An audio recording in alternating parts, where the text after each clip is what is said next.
আমরা এই মুহূর্তে দাঁড়িয়ে আছি সুন্দরবনের যেখানে অগ্নিকাণ্ডর ঘটনা ঘটেছে সেই জায়গাটিতে।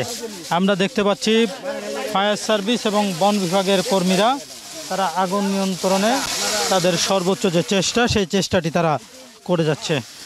রাতভর বনকর্মীরা তারা এখানে যে অক্লান্ত পরিশ্রম করে ভোর 4টার দিকে আগুন নিয়ন্ত্রণে এনেছে বলে তারা দাবি করেছেন। সকাল থেকে তারা সর্বশেষ যে কোথাও কোথাও থেমে থেমে যে আগুনের ধোঁয়া বা কুণ্ডলি যেটাকে বলে এইটা তারা খুঁজে বের করছেন এবং সেই জায়গাগুলিতে তারা শতভাগ আগুন নিয়ন্ত্রণের যে সর্বশেষ যে ধাপ সেই ধাপের কাজটি তারা করছেন।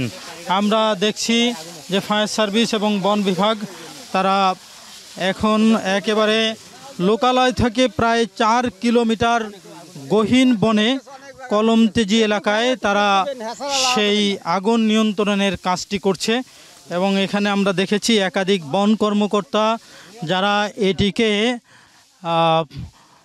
তারা নির্দেশনা দিচ্ছেন এবং কোথাও কোথাও থেমে থেমে আগুনের যে ধোঁয়ার যে জায়গাগুলি আছে সেই জায়গাগুলি তারা দেখিয়ে দিচ্ছেন এবং সেই জায়গাগুলিতে বন কর্মীরা এবং ফায়ার সার্ভিস তারা সেই জায়গাগুলিতে তারা আগুন নিয়ন্ত্রণের কাজটি করছেন।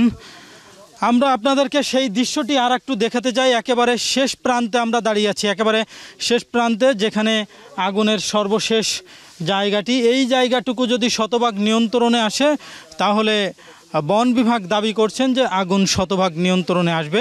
এই জায়গাটিকে ঘিরে রাখা হয়েছে, অর্থাৎ যেটাকে বলা হয় যে ফায়ার লেন কাটা, সেই ফায়ার লেন কেটে এটিকে কর্ডন করে রাখা হয়েছে এই আগুনটা যাতে এই ফায়ার লেনের বাইরে যেতে না পারে সেই কাজটি তারা নিশ্চিত করেছেন।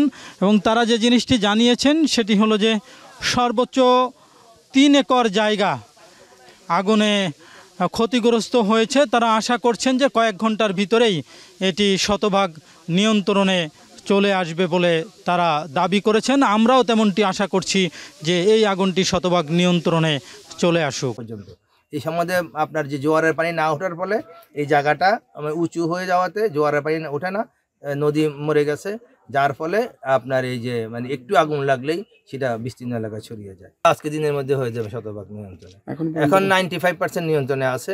আর মানে আপনার এই আমরা তো কাজ করছি, ফায়ার ব্রিগেড আছে আপনাদের সাথে, আপনি দেখতেছেন আমাদের সাথে ফায়ার ব্রিগেড আছে এবং ইনশাল্লাহ আশা করি আজকে দিনের মধ্যে আমরা এটা ক্লোজ করতে পারবো।